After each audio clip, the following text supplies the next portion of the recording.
Today we're going to have a look at Josie, written of course by Walter Becker and Donald Fagen. Steely Dan on their Asia album, which is one of those, another one of those classic albums. They're always classics, I suppose.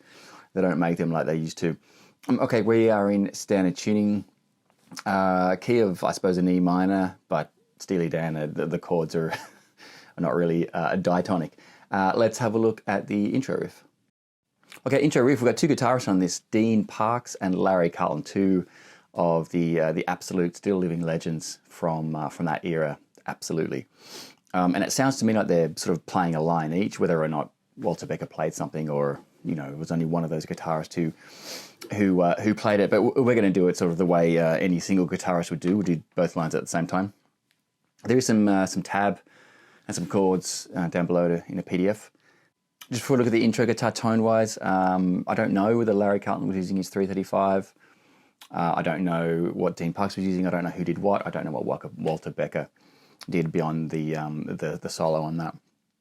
I'm using a T-style guitar, middle position, Kemper profiler with a Bassman sound. It's kind of got that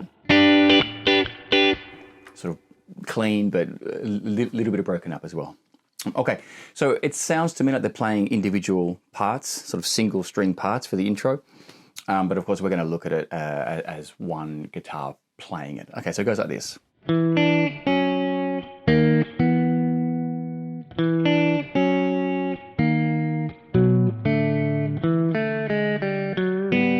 you've got these chords.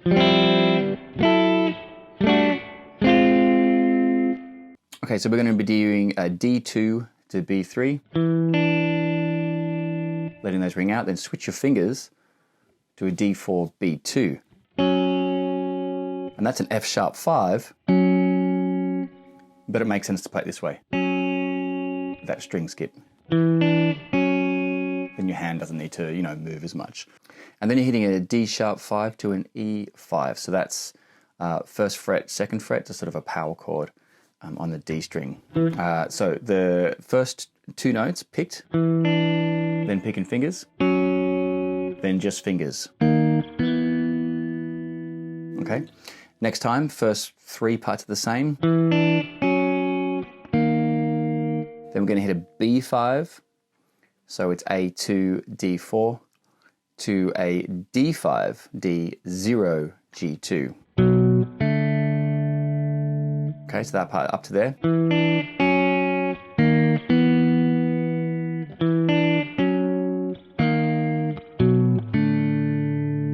Now this run's got a triplet feel here.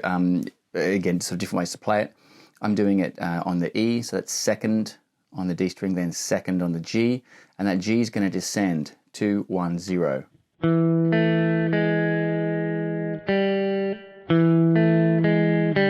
Okay, and then I let the E ring out until I hit the open G.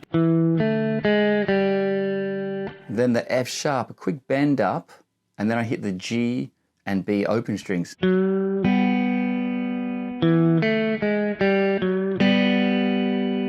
again, two guitars there, and plus you've got the keys coming in at that point as well. Okay, then we're into these four chords at the end.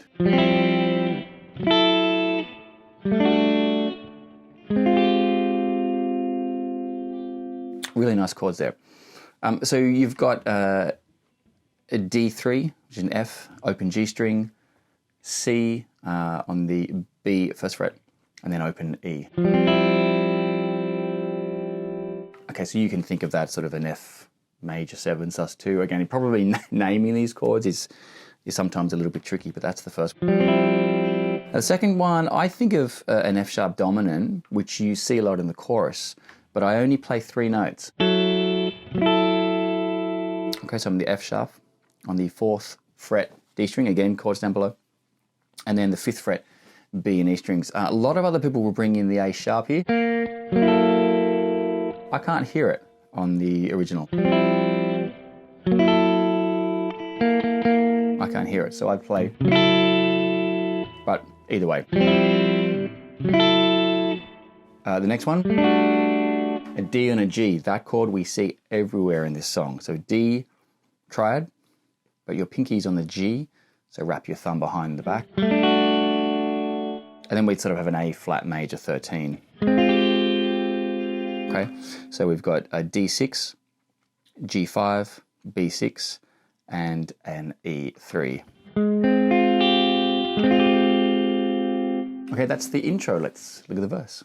Verse, coolest bass line, I think, ever on this one. Now, really importantly, the vamp is an E minor vamp, an E minor 7 vamp, but the guitar does not chank away on an E flat, an E minor 7. Way too heavy, okay, way too heavy. What you're doing is you're playing the top part of it, okay, and this approach the guitar takes throughout the entire song. A lot of the time, the guitar will follow what Donald Fagen's doing on the sort of the electric piano, the keys, whatever. But it's just these really small parts. So you assume the bass player is playing the root note and the keys are maybe doing a little bit more, 10 fingers and all that. And the guitar is just doing these smaller upper extension chord voicings. So for the first one, again, think of the top of an E minor 7. So I play the D chord shape, playing 7, 8, 7, which looks like a G major triad. So G major triad is the top of an E minor 7. So again, the bass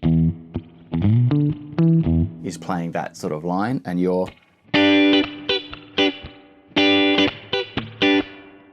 Okay, so it's that top of an E minor 7. Strumming pattern-wise, you're doing one downstroke, hold it a little bit, then an upstroke, and then 2 more upstrokes. Those upstrokes are staccato, cut them really short. So 3, 4, 1.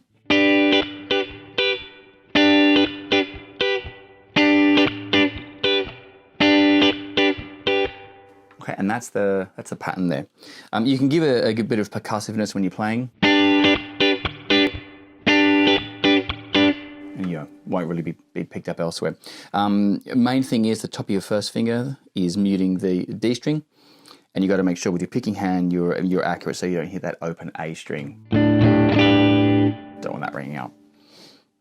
Okay, so then that's the main sort of riff, the main pattern. When it goes into the verse, it's doing the same thing. Let's look at the chords again, chord sort of tab, chart, whatever, down below. Okay, so the first chords that come in are...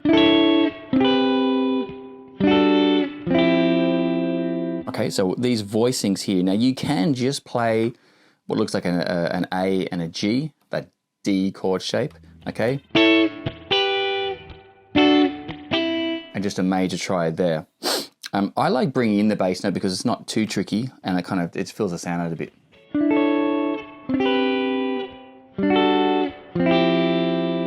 Okay, so it's that same chord shape as you played in the intro.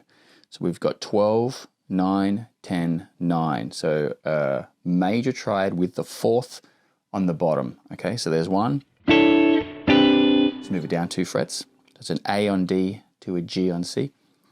And then you've got same thing, but sort of a different inversion, so the fingerings are a little bit different. Think of that major triad, that shape, with the 4th on the bottom. So that's a D on G to a C on F. So coming out of that E minor,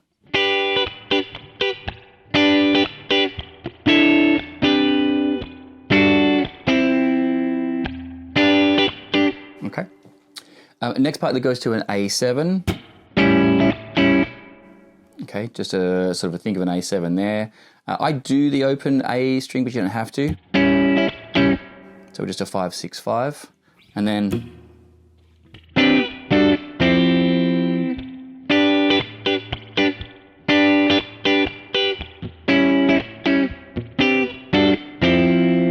okay. All these major triads on the 4 bass note. That's the main chord throughout this entire song. It's a beautiful sound. So with that A7, then we go to a D on a C. Sorry, a G on, and then a D on G, C on F. Okay, back to E minor. 4 chord on a 1 bass, on a major chord, sorry, on a 4 bass note again. So we've got a D on G to an E on A. Okay, so that chorus, we're coming out of the... Now we'll do one bar, where we hold that E minor 7, C on F, that we've seen before.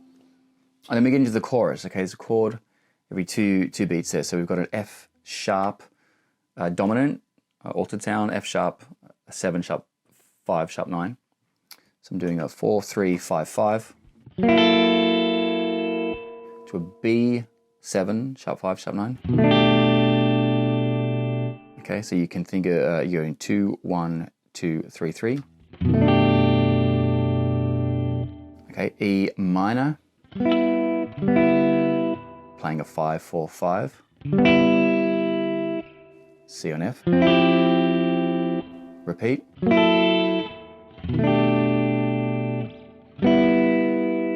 A7 that we've seen before there, so it's just 5 6 5. And then we're into sort of a 2 5, so A minor, but I'm just playing 5 5 5 to a D9 4 5 5. G major 7, but again these are little partial voicings, 4 4 3. C major 7, which is 5 4 5. Okay, and then the F sharp dominant. 4 ring out downstrokes on the B altered. We're back into the chunk again. So let me play that chorus.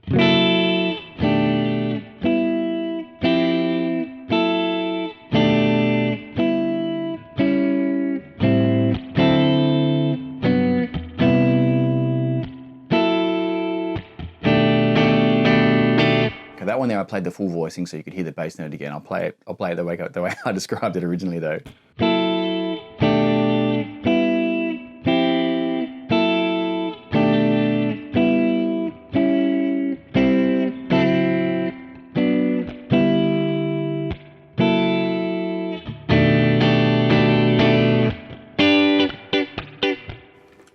And that is it. Tricky to get those chords even playing between. It takes a lot of practice if you're not used to playing those sorts of voicings.